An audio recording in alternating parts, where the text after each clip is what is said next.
नमस्कार दोस्तों, आप सुन रहे हैं गहराई। आज का विषय थोड़ा-सा गहरा है। एक ऐसा विषय जो हर इंसान के जीवन से जुड़ा है। क्या माफ़ करना बहुत मुश्किल होता है? कभी-कभी किसी के शब्द दिल को चोट पहुँचा देते हैं और किसी का व्यवहार हमें अंदर तक दुखी कर देता है। और फिर हमारे मन में एक सवाल आता है कि मैं उसे माफ़ क्यों करूँ?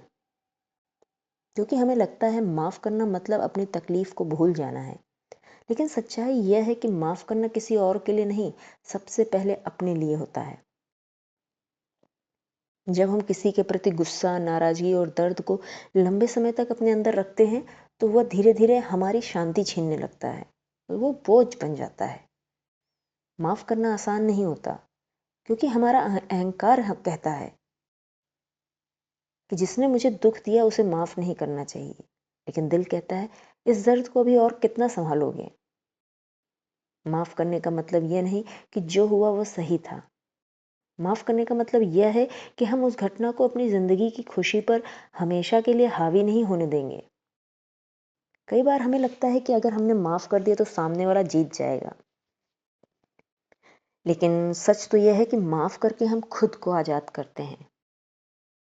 नफ़रत को पकड़ कर रखना ऐसा है जैसे किसी और को चोट पहुँचाने के लिए खुद अपने हाथ में आग पकड़ लेना। रिश्तों में भी माफ़ी की बहुत बड़ी भूमिका होती है। हर इंसान से गलती होती है।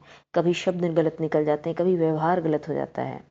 अगर हर गलती के बाद रिश्ते ख़त्म कर दिए जाएँ, तो शायद कोई रिश्ता लंबे समय तक टिक ही नहीं पाएगा।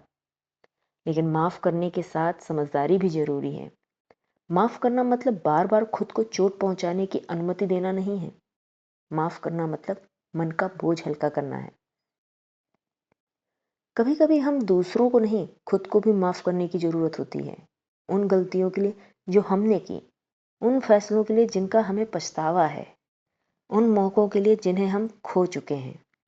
क्योंकि ज़िंदगी आगे बढ़ने का नाम है, हमेशा पीछे देखकर दुखी होने का नहीं। क्या कोई ऐसा व्यक्ति है जिसके लिए आपके दिल में अभी भी नाराज़गी है? क्या आप उस बोझ को हमेशा अपने साथ लेकर चलना चाहते हैं? या फिर अपने मन को थोड़ा हल्का करना चाहते हैं? क्योंकि ज़िंदगी बहुत छोटी है। इन्हें शिकायतों में नहीं, खूबसूरत एहसासों में बिताइए। माफ़ कीजिए, आगे बढ़िए और अपने दिल को शांति दीजिए। मैं हूँ आपकी साथी गहराई के साथ। फिर मिलेंगे एक नए विचार के साथ। धन्यवाद।